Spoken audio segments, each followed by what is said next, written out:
Tema de hoy, fundamentos del cristianismo.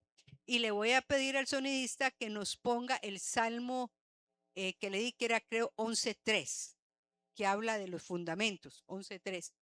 Si fueren destruidos los fundamentos, pregunta, ¿qué ha de hacer el justo? Si los fundamentos se destruyen, ¿qué vamos a hacer? Entonces, ese es el tema que quiero desarrollar el día de hoy. Y vamos a ir a Mateo 7, del 24 al 29. Jesús, palabras de Jesús. Dice, cualquiera pues que me oye estas palabras y las hace, le compararé a un hombre prudente que edificó su casa sobre la roca.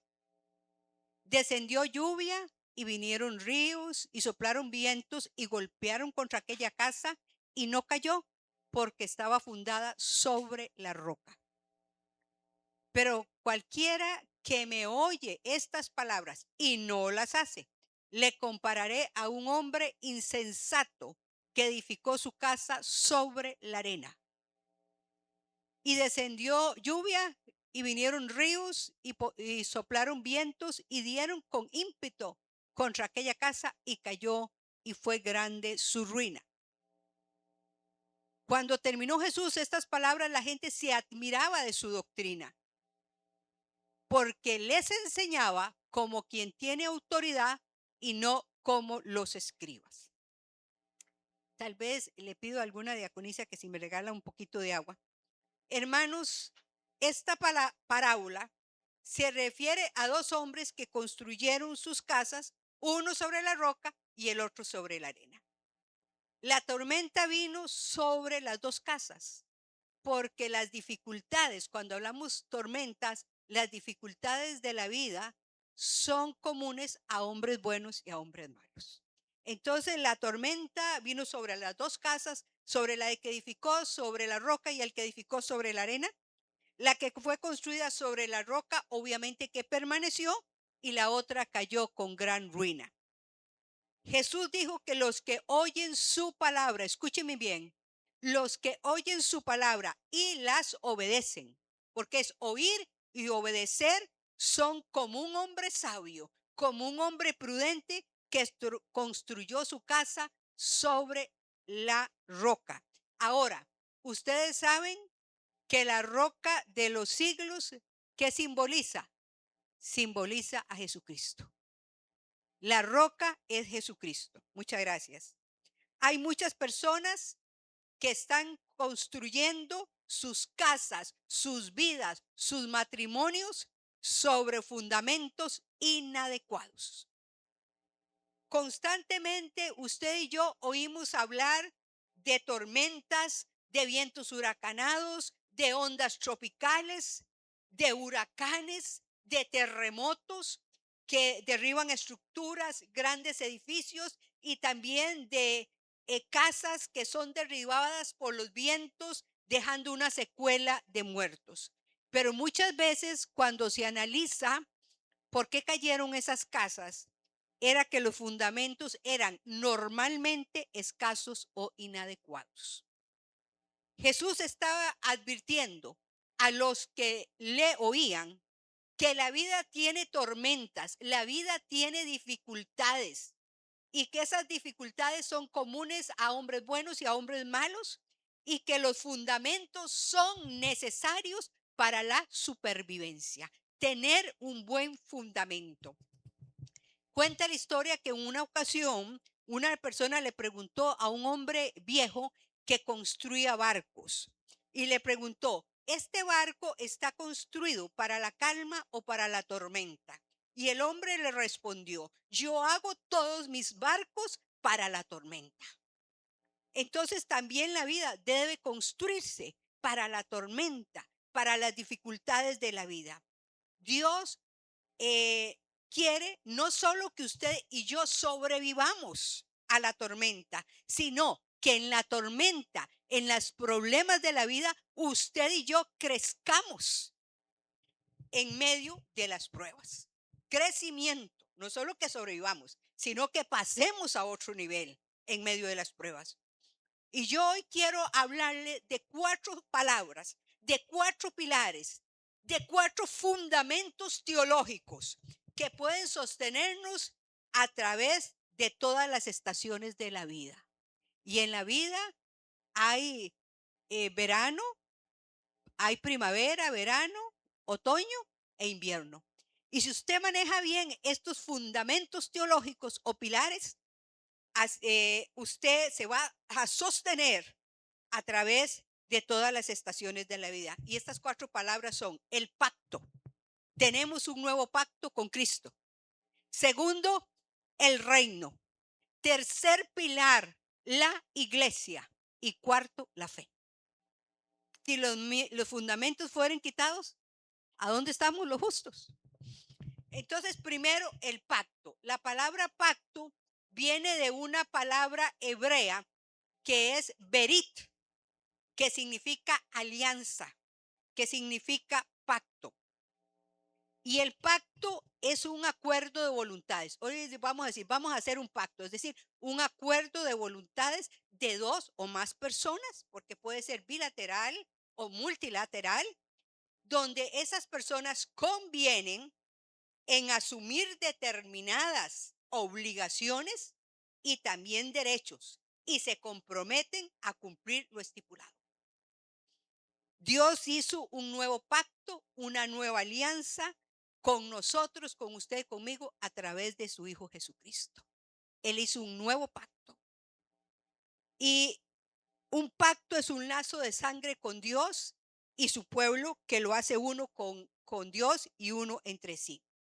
Este pacto de sangre o nuevo pacto es el acuerdo que selló Jesucristo en la cruz del Calvario, estableciendo con ese pacto una nueva relación entre Dios y la humanidad.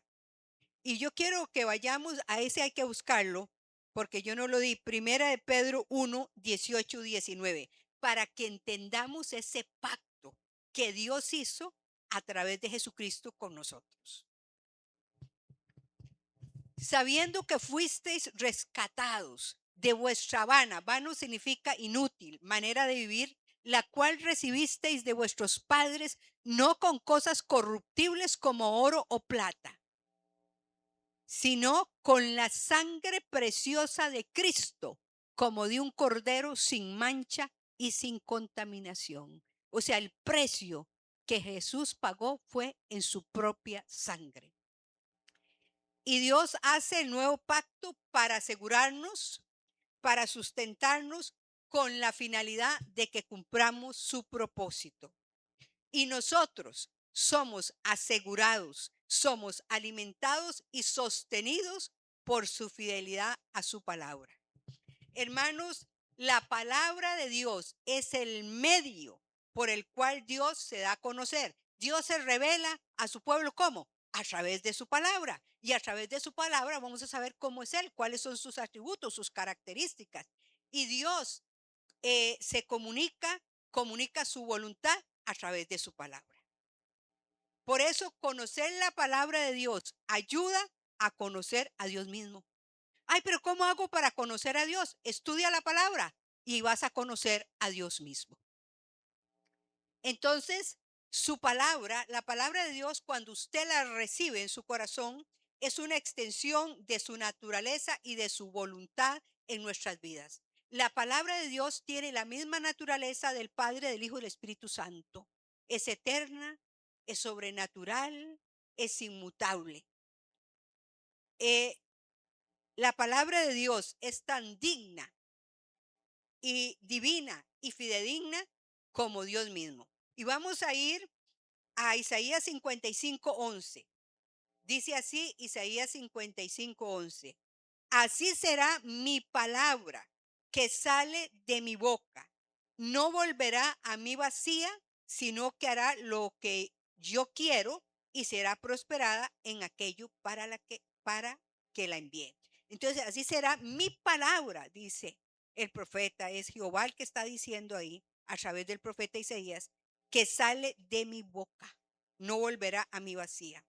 Y ya en el Nuevo Testamento, en Hebreos 4:12, dice, porque la palabra de Dios es viva y eficaz, y más cortante que toda espada de dos filos, y penetra hasta partir el alma y el espíritu, las coyunturas y los tuétanos, y discierne los pensamientos y las intenciones del corazón.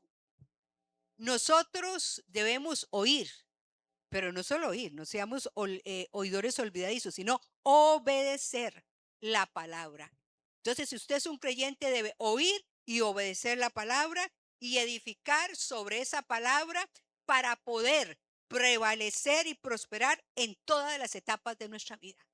Yo digo que la palabra es el ancla segura en medio de un mar embravecido. Y eso te va a prevalecer y hacer que prosperes durante tu vida.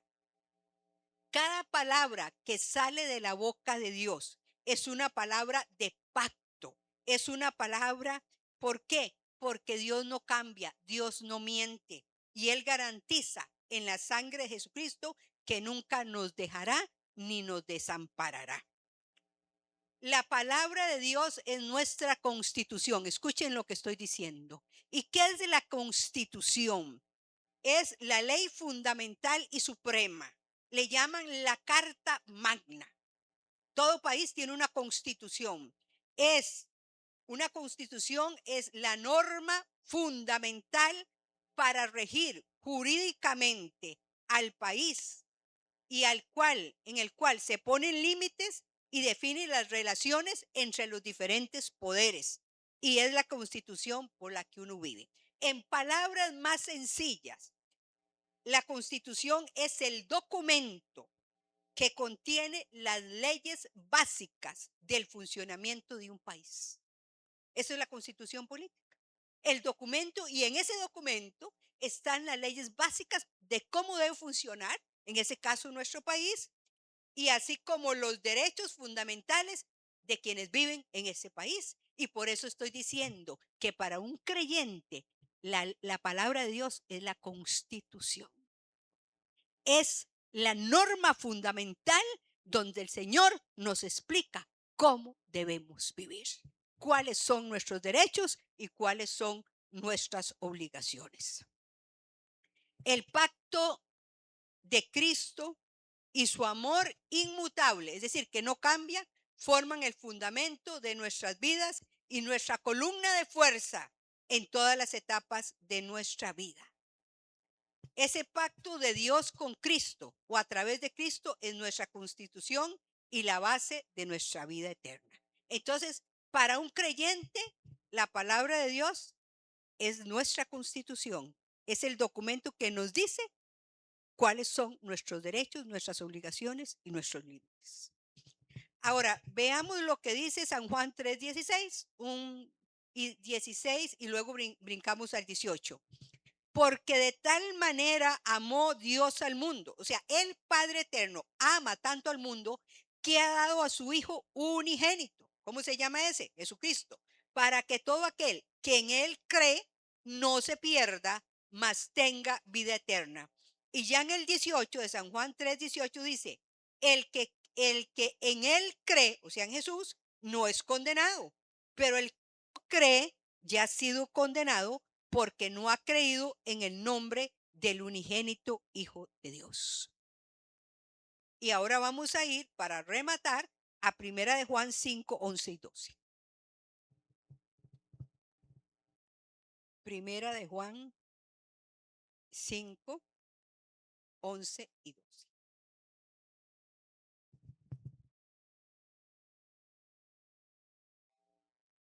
Y este es el testimonio, que Dios nos ha dado vida eterna y esta vida está en su Hijo.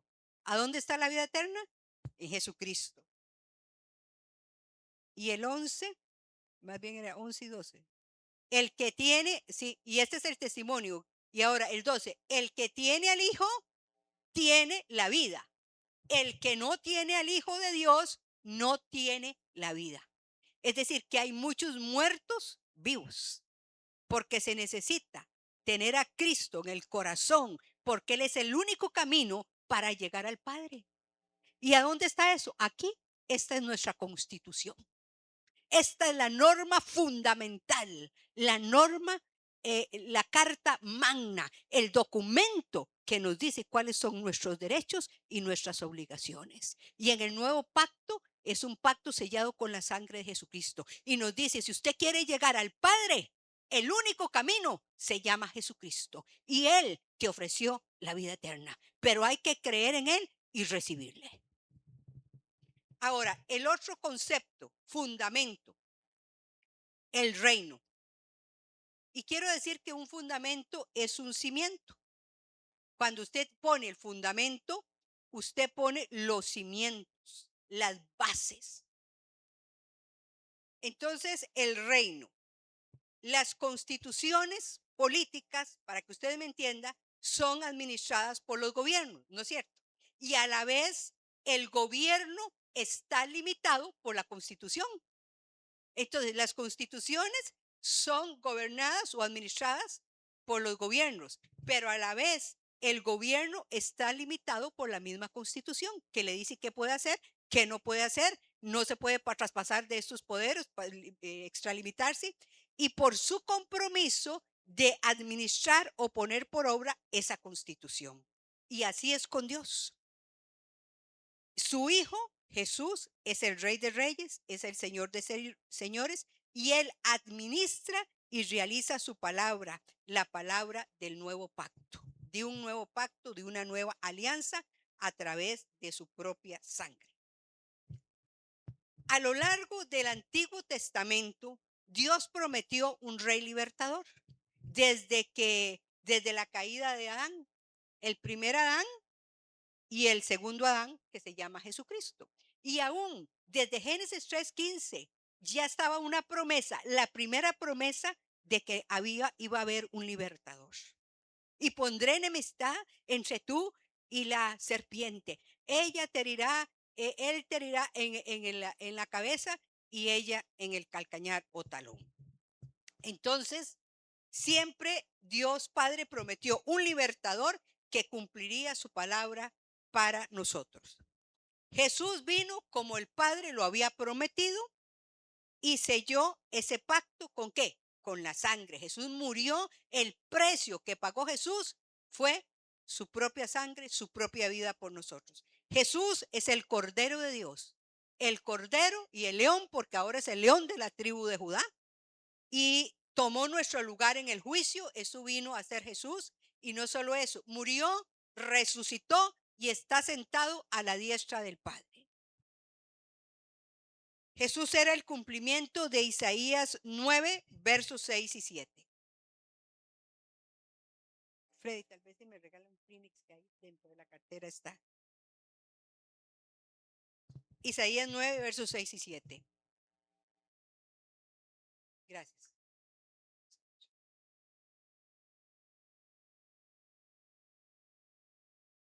Dice, porque un niño nos es nacido. Isaías estaba profetizando del nacimiento de Jesús. Porque un niño nos es nacido, hijo nos es dado, y el principado sobre su hombro, y se llamará su nombre admirable, consejero, Dios fuerte, Padre eterno, príncipe de paz. Lo dilatado de su imperio y la paz no tendrán límite sobre el trono de David y sobre su reino, disponiéndolo y confirmándolo en juicio y en justicia, desde ahora y para siempre. El celo de Jehová de los ejércitos hará esto. Pedro también lo confirmó en el día de Pentecostés cuando dijo que Jesús era Señor y Cristo. Cristo es lo mismo que Mesías, pero es en griego, y Mesías en hebreo, y que significa el ungido de Dios. Dijo que Jesús era Señor y Cristo, y en Hechos 2:32 dijo el apóstol Pedro así: sepa pues ciertísimamente toda la casa de Israel que a este Jesús a quien vosotros crucificasteis, Dios le ha hecho como Señor y Cristo. Mientras Jesús estuvo en la tierra, también predicó el reino de Dios. Y recuerde que Juan el Bautista decía, el reino de los cielos está entre vosotros. Y yo quiero que ustedes hoy se lleven claro este concepto. El reino de los cielos es Jesucristo, con todo su gobierno, con toda su normativa de un reino. El reino de los cielos es la influencia sobrenatural de Jesucristo en nuestras vidas, aún 2000 años después de que Él ha muerto. Jesucristo con todo su reino celestial, su gobierno.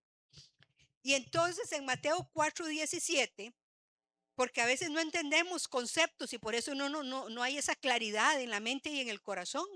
Jesús dijo así en 4:17. Desde entonces comenzó Jesús a predicar y a decir, número 1, arrepentíos, porque el reino de los cielos se ha acercado. O sea, Jesucristo, el Hijo del Dios viviente, estaba en la tierra. Se ha acercado. Y Juan el Bautista decía, el reino de los cielos está entre vosotros. Por eso yo puse al final esa canción, el reino, tu reino está aquí. Tu reino de poder, un reino inconmovible, entendiendo lo que es el reino. Jesucristo con todo su gobierno. Y ahí, y Jesús dijo que orásemos para que viniera su reino. Que venga tu reino y que se haga tu voluntad, así en la tierra como en el cielo. Y en Mateo 6:33, el mismo Jesús dice, mas buscad primeramente el reino de Dios. ¿Y qué es el reino de Dios? ¿Quién es el reino de Dios? Jesús, Yeshua, y su justicia. Y todas estas cosas os serán añadidas. Y está hablando de cosas materiales. Miren los lirios, que ni Salomón con toda su riqueza se pudo vestir como uno de ellos. Y miren, comienza a hacer comparaciones. Mas buscad primero el reino de Dios y su justicia, y todo esto va a ser añadido. Nuestra tarea es orar según su palabra, porque esa es nuestra constitución, y orar para que Él establezca su palabra en nuestras vidas. Debemos obedecer su palabra y dejar el resto a Él. Obedecer. No podemos ser solo oidores, sino que olvidadizos, dice Santiago, sino oidores y hacedores, obedientes a su palabra. Dios promete y Él cumple sus promesas mientras usted y yo lo obedezcamos. A mí me gusta un pasaje que está, no se lo di, pero nada más lo voy a citar la última parte de 1 Samuel 2:30. Él dice así, porque yo honraré a los que me honran. Y los que me desprecian serán tenidos en poco. ¿Y qué significa eso? Que Dios cuida, que Dios bendice a los que son fieles y lo buscan de verdad. Dios lo bendice a uno. Dios lo cuida, Dios lo protege si usted le está honrando. Cuando nosotros oramos según el pacto, según ese acuerdo de voluntades, y ese acuerdo fue sellado con sangre y las normas de ese acuerdo están en la palabra de Dios. Cuando nosotros oramos según el pacto y caminamos bajo su gobierno, el resultado es justicia, paz y gozo en el Espíritu Santo. Romanos 14:17, ahí el apóstol Pablo nos dice, porque el reino de Dios no es comida ni bebida, sino justicia, paz y gozo en el Espíritu Santo. El reino de Dios no es comida. El reino de Dios es un reino inconmovible. Y voy a decirle qué significa inconmovible. Eterno. Es un gobierno soberano, indestructible. Algo inconmovible es algo inalterable. El reino de Dios es inalterable, indestructible, eterno. Y en Hebreos 12:28 dice el autor de Hebreos así. Así que recibiendo nosotros un reino inconmovible, o sea, eterno, indestructible, tengamos ¿qué? Gratitud. Y mediante ella, ¿mediante qué? Mediante esa gratitud, sirvamos a Dios agradándole con temor y reverencia. Y subrayo el término sirvamos. Así que recibiendo nosotros un reino inconmovible, eterno, sobrenatural, tengamos gratitud. Y señores, ¿qué es gratitud? Es un estado interno de reconocimiento y aprecio. Una persona que tiene gratitud internamente tiene aprecio por la otra persona y tiene reconocimiento. Entonces, nosotros tengamos gratitud y mediante esa gratitud, ¿qué tenemos que hacerle? Servirnos, sirvamos, tenemos que servir. Usted sirvió, tiene un reino inconmovible para que usted sirva a Dios con temor y con reverencia. Y dice el verso 29, el verso que sigue, porque nuestro Dios es fuego consumidor. Algunos dicen Dios es amor, sí, es uno de los atributos, Dios es amor, pero también es fuego consumidor. Entonces tenemos el pacto, que es un pacto de sangre con Jesucristo, un nuevo pacto. Tenemos el reino, que es Jesucristo y su gobierno. Y ahora vamos con el tercer fundamento, que es la iglesia. Y ustedes saben que la iglesia es la familia de Dios.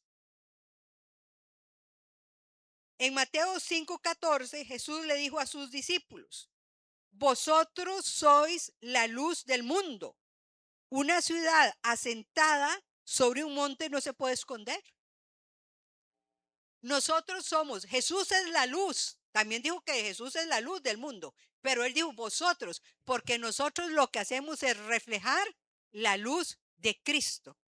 Y tenemos, dice, si una ciudad está en un monte, pues no se puede esconder. Si usted tiene una luz, no le va a poner un almud, es decir, un cajón encima, sino que lo pone en el candelabro para que alumbre.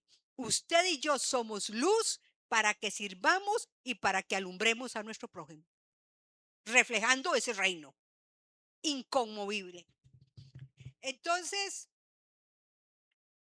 vosotros sois la luz del mundo. Jesús dijo también, dijo en Mateo 16:18,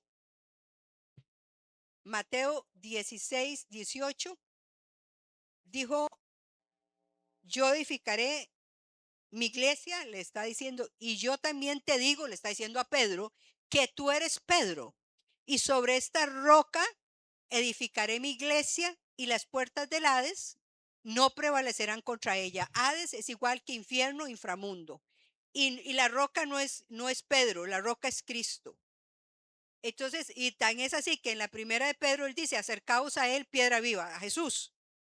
Entonces, yo te digo que tú eres Pedro, y sobre esta roca, sobre Jesús, edificaré mi iglesia, y las puertas del Hades no prevalecerán contra ella, porque la misma palabra dice que la cabeza de la iglesia, ¿cómo se llama? Jesucristo. ¿Y nosotros qué somos? El cuerpo. ¿Y qué hace la cabeza? ¿Qué le da? Le da órdenes al cuerpo y el cuerpo obedece, ¿sí o no? Nosotros somos el cuerpo, la cabeza de Jesucristo. Y le dijo, y tú eres Pedro, y sobre esta roca, sobre mi vida, Jesús estaba diciendo, voy a edificar mi iglesia. Y las puertas del infierno, del inframundo, del Seol, que es en hebreo, no prevalecen contra ella. Así que en 1 Corintios 3:11, todavía para que les quede más claro, 1 Corintios 3:11, dice así, porque nadie puede poner otro fundamento que el que está puesto, ¿el cual es? Oye, que ya más claro no canta un gallo. Usted no puede poner otro fundamento que el que ya está puesto, ¿el cual es? Jesucristo.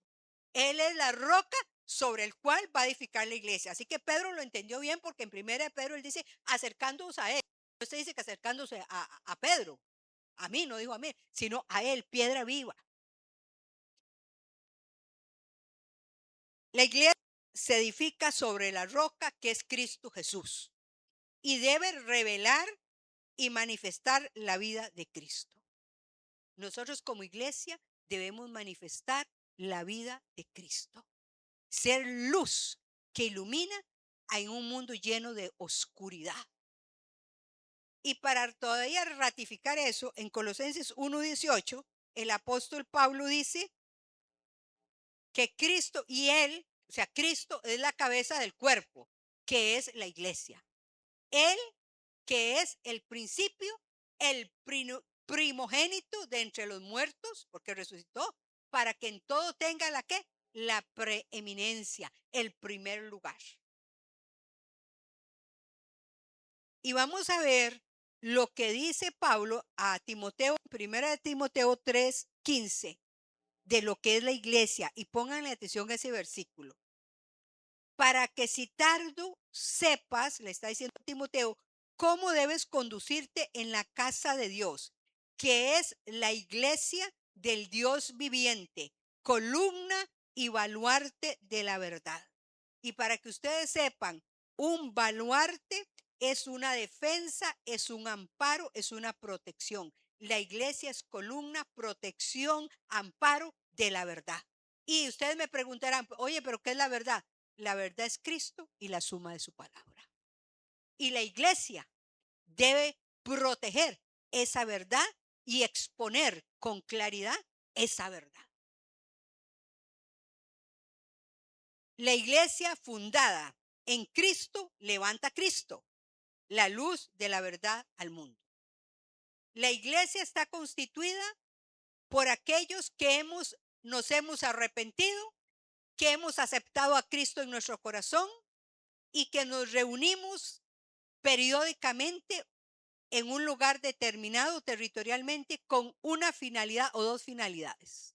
Venimos a adorar a Dios y venimos a ser instruidos, enseñados en la palabra. Y para después de que usted ha sido instruido y enseñado, usted sirva y usted refleje a Cristo a otros, porque usted es luz y la luz alumbra. La iglesia es el cuerpo de Cristo, es la familia del Rey que revela su naturaleza, la naturaleza de Dios, la naturaleza de Cristo, el propósito y el mensaje al mundo de luz y de salvación. Nuestro mensaje al mundo es igual al de Cristo. Busquen primero el reino de Dios y su justicia, y todas estas cosas os serán añadidas. Pero la iglesia no es el reino. No se confundan. La iglesia no es el reino. El reino de Cristo es el gobierno, escúchenme bien, y el dominio de Cristo sobre todas las cosas. Y Él es la cabeza de todo principado y de toda potestad. O sea, la iglesia es parte de ese reino. Pero el reino es más amplio porque es Cristo y su gobierno. El reino de Cristo se extiende a todo poder y a todo dominio porque es un reino inconmovible, indestructible, es un reino eterno.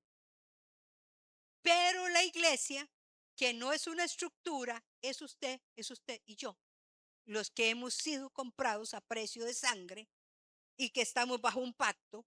La iglesia es una revelación tangible de su reino en un mundo sumido en la oscuridad. La iglesia es la revelación tangible que se puede ver en un mundo en la oscuridad. Y por allá nos decía Pablo en Filipenses, y vosotros como luminares deben resplandecer en medio de las tinieblas, como luz en medio de un mundo oscuro.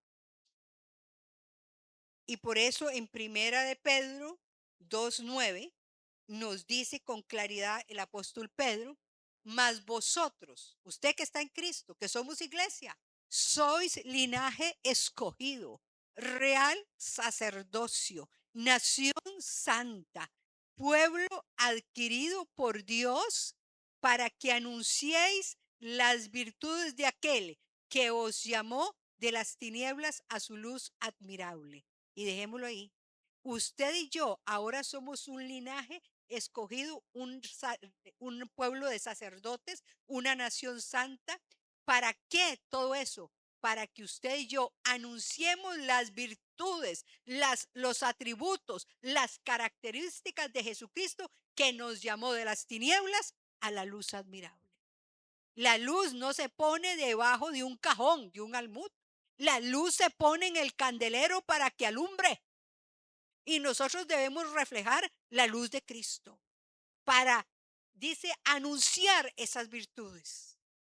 Para que la gente, nosotros estamos aquí para despoblar el infierno y poblar el cielo, porque sabemos cuál es el camino y para qué sirvamos. El llamado de la iglesia es testificar, escuchen bien, y usted es iglesia, no es una estructura. Con su boca y con su vida vas a testificar de la verdad de Cristo y permitir que el Espíritu Santo atraiga a todos los seres humanos a Él. Porque nosotros estamos siendo ejemplo, testificando con nuestra boca y con nuestro testimonio de vida. La iglesia son 2 o 3 reunidos en el nombre de Jesucristo. La iglesia son los creyentes que se unen en su casa en oración. Porque en un inicio las iglesias estaban en las casas, la iglesia primitiva. La iglesia es un cuerpo local de creyentes que hemos sido bautizados y que toman la comunión juntos. Bautizados, la importancia del bautismo. El que creyere y fuere bautizado será salvo. Aquí que si hay alguno que no se ha bautizado, le pido, le ruego que me lo haga saber. La iglesia es la reunión de esos creyentes de una zona particular que nos reunimos para celebrar la vida de Cristo, para adorar a Dios y para ser instruidos en su palabra. La iglesia la forma todos, y estoy hablando ya de la iglesia universal, todas las personas que han creído en Cristo, que se han arrepentido, de todas las edades, de todas las naciones, reunidos alrededor de su trono. La iglesia son todos los que estamos comprometidos con su palabra, estamos comprometidos con su reino. ¿Y quién es el reino? Jesús y su gobierno, con sus caminos y con su voluntad. La iglesia ha perdurado como la revelación de la verdad al mundo. Somos el cuerpo de Cristo y Jesús es la cabeza. Y te llamó para que le sirvas y para que anuncies las virtudes de Jesucristo en un mundo que está en oscuridad y donde el tiempo ya es poco. Ahora el otro fundamento o cimiento teológico. Primero era el pacto, un pacto con Cristo, el reino, y tercero, dijimos la iglesia, y ahora la fe. Mire, yo siempre les he dicho, los pastores dicen, es que tenemos que tener fe, pero la fe no es un proceso mágico. La fe está en creer y actuar sobre este libro que se llama la palabra de Dios. Ahí está. Y entonces usted tiene el deber de aprender de este libro, porque el Señor ya te hace responsable de todo lo que está aquí. La fe no está en el aire. Dios nos ha hecho grandes promesas y nos ha bendecido con innumerables beneficios, como leyó la hermana hoy en el Salmo 103, creo que me parece. Pero entre esas promesas y el cumplimiento de esas promesas está la fe que debemos tener en su palabra. Hay un tiempo de espera. Hay un pasaje en Hebreos que dice que aprendamos de aquellos que por la fe y la paciencia heredaron las promesas. Pero entre estas promesas y el cumplimiento está la fe. Necesitamos aplicar la verdad de la palabra a las oportunidades y desafíos de la vida. Ahí, cuando uno sabe, ahí donde está, por ejemplo, esta es la madre con Samantha, ahí debe aplicar y declarar la palabra de Dios. Señor, tú eres el sanador. Señor, y todas esas promesas, tú eres el médico. Y comenzar a declarar la palabra. ¿Por qué? Porque ya lo vimos, la palabra es viva, es eficaz, es más cortante. Es el dicho que salió de la boca de Dios. Tiene vida en sí misma. Cambia, transforma. Entonces nosotros necesitamos aplicar la verdad de su palabra a las oportunidades y desafíos de la vida. ¿Qué estás pasando? ¿Un problema económico? ¿Qué le vas a decir al enemigo? Mire, la harina no va a escasear ni el aceite va a disminuir en mi vasija, sino que va a aumentar. No he visto justo desamparado ni su simiente que mendigue pan. Dios es Jehová, es mi pastor, nada me faltará. Y voy por la bendición que Dios tiene para este día para mí. Eso es una persona de fe que en esos desafíos diferentes de la vida, ya sea de salud, ya sea económicos, de la índole que sea, ahí debes aplicar la palabra. Ahí, eso es fe. Declarar esa palabra en los momentos más oscuros de la vida. Jehová es mi pastor, nada me faltará. En lugares de delicados pastos me hará descansar. Junto a aguas de reposo me pastoreará. Hermanos, la fe no es solamente creer en Dios o creer que la Biblia es verdadera. Sí, yo creo que esa es la palabra de Dios y yo creo en Dios. Pues no es suficiente con creer en Dios, señores. La Biblia nos dice en Santiago 2, 19 y 20 que el enemigo también sabe estas cosas, señores. Tú crees en Dios, que Dios es uno, bien haces. También los demonios creen y tiemblan. O sea, mas quieres saber, hombre vano, que la fe sin obras es muerta. Si tú tienes fe, actúas sobre la palabra. Uno conoce, ya como pastor, ¿quién tiene fe? Ay, sí, Dios primero. Un Dios primero tan lastimero que ni él se lo cree. Y menos uno como pastor. Cuando una persona tiene fe es dinámica, es activa, habla la palabra.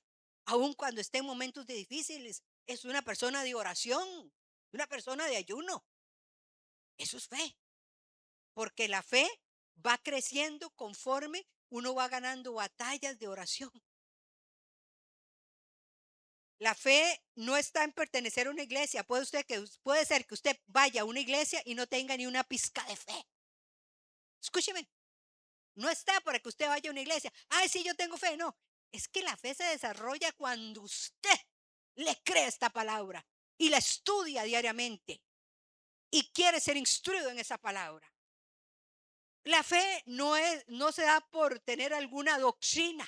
No, señores. La fe está en creer y en aplicar la palabra de Dios a tu vida, a tu diario caminar, a tu necesidad, con tus hijos. Aplíquela. Yo desde que me levanto digo, Señor, en el nombre de Jesús, desato el poder de la sangre de Cristo sobre mi esposo, sobre mis hijas, sobre la congregación Monte Hermón. Porque yo sé lo que hizo esa sangre. Es nuestra protección. Entonces, eso es fe. La fe no está en el aire. La fe está en que usted crea y hable, y confiese y declare esa bendita palabra. La fe es un saber y un actuar fundamental en lo que Dios dijo en su palabra. Nada funciona sin fe. Dice que sin fe es imposible agradar a Dios. No podemos decir que tenemos fe y dudar, porque eso es incredulidad. ¿Y qué dice la Biblia que es la incredulidad? Ay, no sea que haya en ustedes corazón malo de incredulidad para apartarte del Dios vivo. Cuando uno tiene incredulidad, me aparta de Dios, porque estoy en ese sí y no. Así que la fe es un regalo de Dios a su pueblo que nos permite creer más allá de la razón. Eso es fe.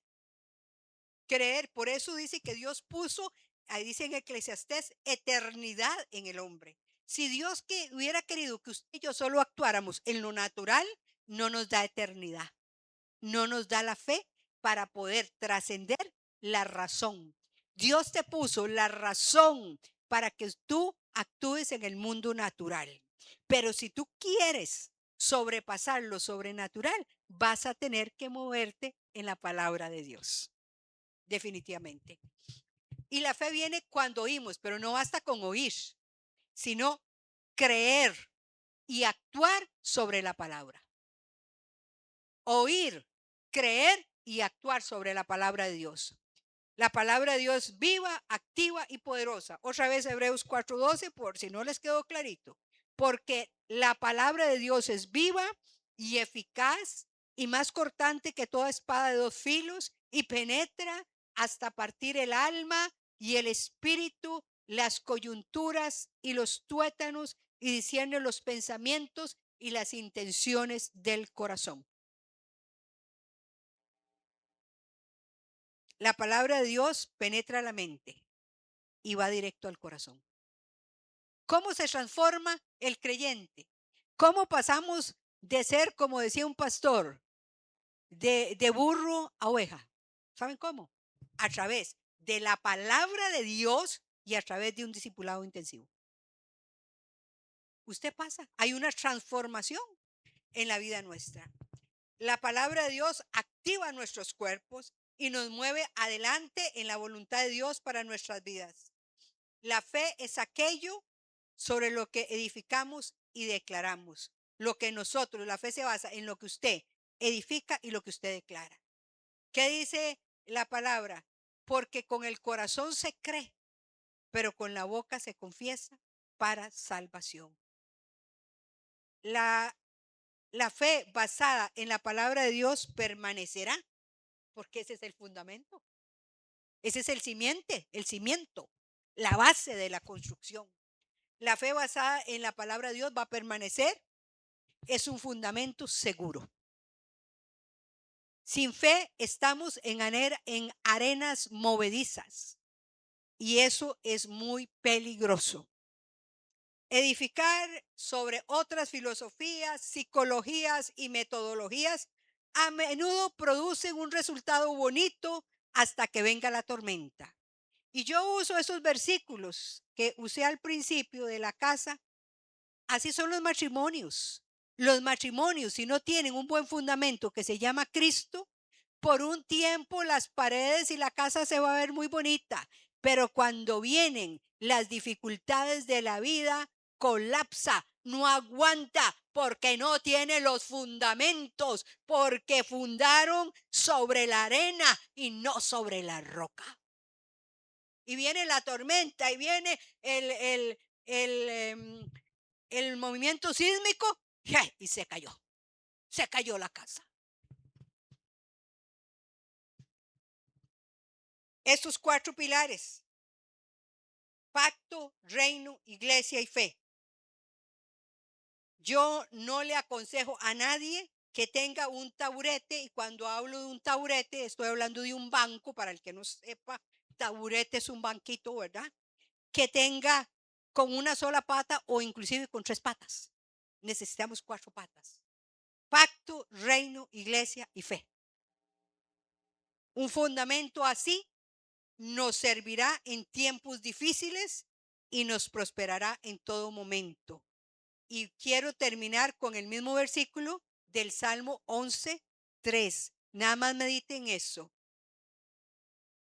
porque esos son los fundamentos. Si fueran destruidos los fundamentos, ¿qué ha de hacer el justo? ¿Qué ha de hacer si ya la base nuestra no tiene, o sea, estamos en arenas movedizas? Honremos a Dios día a día. ¿Y cómo vas a honrar a Dios? Primero, obedeciendo su palabra y poniéndola por obra y actuando con integridad en esa palabra. Adorando a Dios. Y adorar a Dios es todo lo que agrada a Dios y lo hace sonreír. Adorando a Dios, dedicando tiempo para la oración. Saque tiempo para orar, para hablar con Dios.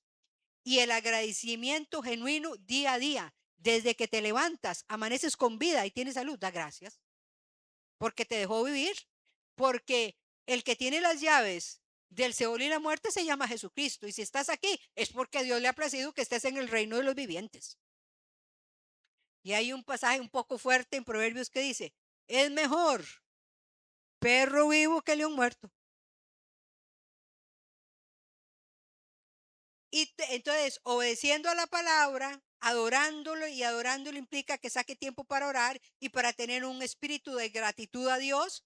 Y número 3, sirviendo, servicio, poniendo los dones y los talentos que Dios le ha dado a cada uno de ustedes al servicio de la iglesia y de las demás personas.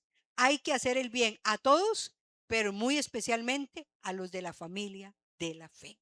Con esto termino mi mensaje. Fundamentos del cristianismo: pacto con Dios a través de Jesucristo, el reino, que es Jesucristo mismo y su gobierno, la iglesia, porque también dice la palabra, no dejen de congregarse como algunos tienen por costumbre, sino dándoos ánimo porque el día del Señor se acerca. Hay gente que es opcional. No, hoy no voy a la iglesia. Hoy tengo ganas de ver el partido que van a dar hoy entre Saprissa y la Liga, o Saprissa o Heredia.